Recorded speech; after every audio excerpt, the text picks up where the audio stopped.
Main de toutes ces crises, elles touchent plusieurs pays en même temps. Car notre alimentation est aujourd'hui mondialisée. Dans nos plats préparés, les légumes ou la viande viennent parfois du bout du monde. Mais nous n'en savons jamais rien. Les industriels gardent sur la provenance de leurs ingrédients un étrange silence.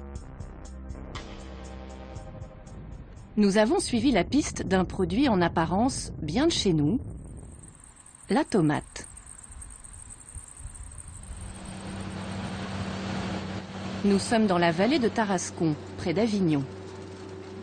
D'août à début octobre, la récolte bat son plein. Ici, depuis des générations, les producteurs locaux cultivent la tomate de Provence. Venez là, venez là, venez là. Vous pouvez croquer. Ah, c'est la vraie tomate de Provence. Croquer. J'en ai jamais mangé deux, moi. Les autres, tous les jours, on mange ça, en fait, à la maison. Ça, c'est tout le soleil de la Provence qu'on met dans les fûts pour retrouver sur les plats. Cette variété-là, vous ne la trouverez pas sur les marchés, mais dans vos plats cuisinés. C'est-à-dire que sa vocation unique est la transformation industrielle, donc c'est-à-dire faire du jus de tomate, de la sauce tomate, sauce pizza, ou du concentré de tomate à destination des industries agroalimentaires françaises ou étrangères pour les plats cuisinés. La tomate destinée à la transformation, ça représente 200-250 000 tonnes. Sachant que la consommation française de tomates concentrées représente 1 million de tonnes. C'est-à-dire nous produisons en clair entre 20 et 25% de la consommation française. Alors le reste de notre consommation à nous Français, Ben, ça provient d'importations Italie, Espagne, Chine essentiellement, quoi. Pour trouver de la tomate chinoise, pas besoin d'aller très loin. À quelques kilomètres, voici l'usine du Cabanon, avec un nom qui sent bon le soleil, Conserve de Provence. Une des plus grosses usines de sauce tomate de la région. Dans ces grands fûts bleus, des litres de sauce qui seront vendus en France sous la marque Le Cabanon. Malgré leur nom, ces tomates-là ne viennent pas du tout de Provence, mais de beaucoup, beaucoup plus loin.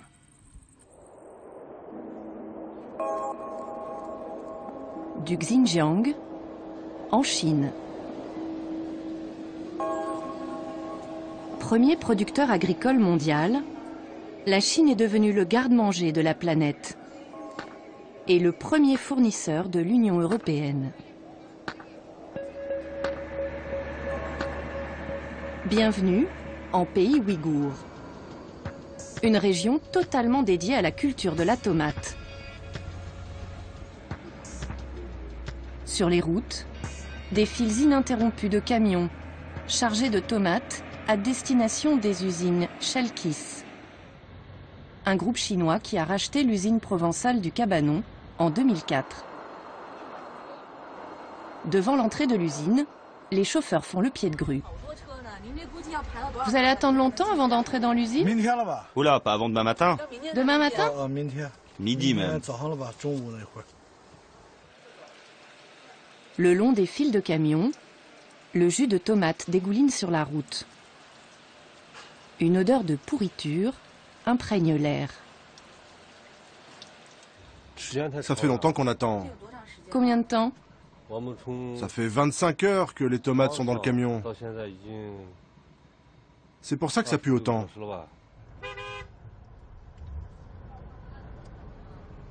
Yu Sheng est employé chez Chalkis depuis 10 ans. Salut les gars, ça va?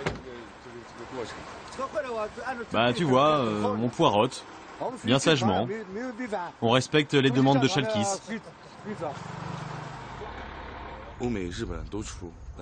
Si toutes les usines du Xinjiang se mettent à tourner à seulement 70% de leur capacité réelle, alors on pourrait répondre à la demande mondiale de concentré de tomates pendant 3 ans.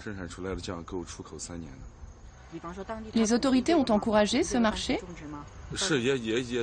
Oui, bien sûr. Les autorités l'encouragent, surtout que Chalkis est une entreprise qui appartient à l'armée.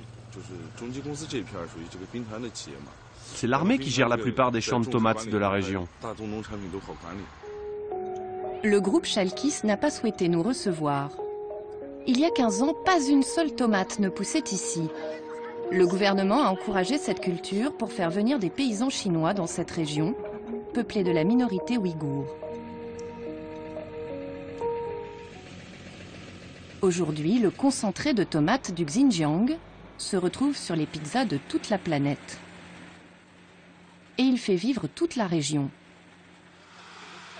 Comme Zhang Zibin, le propriétaire de ce champ.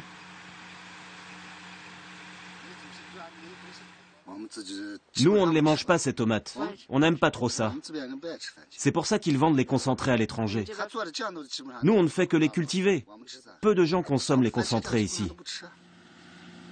Mais traiter avec l'armée, ce n'est pas toujours une bonne affaire. En fait, on n'a jamais de contrat avec Chalkis.